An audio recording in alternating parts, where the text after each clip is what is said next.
Are you tired of watching those slices float long? Well, it's probably not how you're doing it, but when you're doing it, that's the problem. So stay tuned and stop missing. Another. David Attenborough. David Beckham. Oh. Beckham, yeah? Yeah, Bex is probably a national treasure. Oh, subscribe. Another one, Josh. Ben and Joe here from PH Tennis, and we are asking the question that always gets asked. Why is my slice always going long? Yeah. And this is a really, really common problem. And jump straight in, no faffing about today. The first problem is the word slice. And the word slice just means too many different things to too many people. There is a lot of, well, slice is defensive. Why? You can attack with a slice, chip and charging, for example. So we need to look at the how to slice, the sensations you're going to use, and most importantly, the when to slice. Yes. And essentially how to use your environment to determine whether you are attacking with your slice, neutral with your slice, or defending with your slice, because it does make a big difference, and there is loads of different options that you can choose from. Yes, absolutely. The key point here is that if you want your slice to stop floating, and it might not be floating long, but it might be sitting up in the middle of the court, which we also probably don't want, we need to think about where we contact that ball. Now, if you contact your slice when the ball is dropping, then you are likely to get that floaty slice. Now, I will caveat that, Ben, by saying that this can be used to tactical advantage. If you were defending and you wanted to buy yourself more time, Yep. If you were Rafa against Medvedev in the Aussie Open final and he wanted to buy himself more time, lots of slices played on dropping ball, ball floats back, giving him time to recover, or giving you time to recover if you are not Rafa. Now, if you don't want that floaty slice, what do you need to do, Ben? You need to make sure you are catching that ball on its way up. So we are looking for a ball with a rising trajectory, and that is going to enable you to really cut down, bite into the ball, and get a much sharper, crisper slice. When you have the ball rising and your racket coming down to slice, obviously when you're slicing, your racket is going to come from high to low. And so when the ball is coming up and the racket is coming down, they travel along the same plane, meaning that our contact zone, it stops being a contact point. We get a contact zone where we are more likely to make good contact and therefore cut that slice into the court. Let's show you how it's done. Okay, let's see this in live action. So I'm looking for a rising ball, chop into that slice, create maximum impact. If the ball's dropping, you're going to see just how that ball floats and I lose some control. Let's give it a go. So looking for that rising ball, that one's dropping, there's the float. Rising ball, knife straight through it.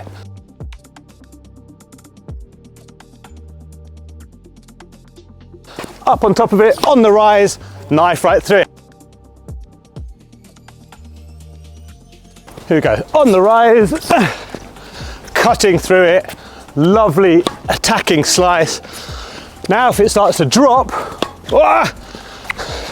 going to go out with the same energy on dropping ball, and there it goes.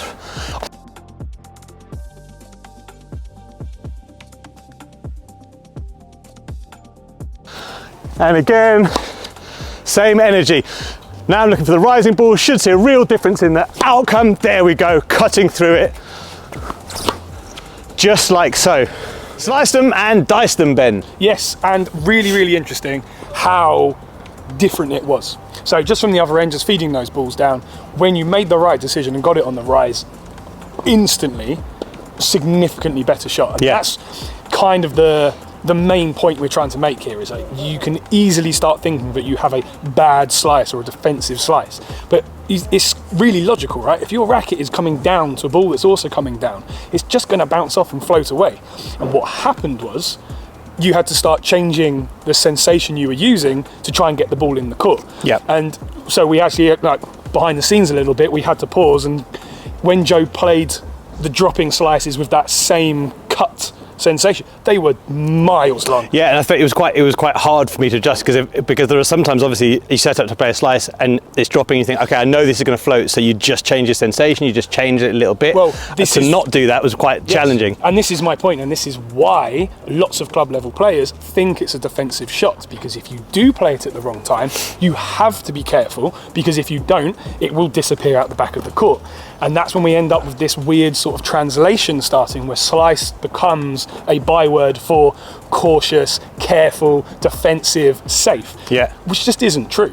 No. If you do it at the right time, it can be more aggressive than any other shot you might choose to play. Absolutely. I think especially on courts like this that are quick and the ball stays low, Yep. but it is going to be effective on all surfaces, just at varying degrees. I think that from my perspective, from the other side, it's almost the ball I'd want to face the least. Yes. If someone is taking, for example, a kick serve, taking my second serve and coming in and chopping into it on that rising ball, absolutely nightmarish second ball for me. Yes. So let's go through just a few little things that everyone might benefit from in terms of actually how to play the slice. We're going to talk in sensations like we always do. So remember, a sensation is the feeling you get through your hands at the point of contact. And you use that feeling to describe or name the shot or program you're going to use. So we don't have a slice, we have floats, we have cuts, we have touches, chips, whatever works for you, but you'll see that there is a distinct difference in the other racket parameters, the path, the angle, the speed, based on the sensation that we pick. So let's give that a go and we'll show you how it works.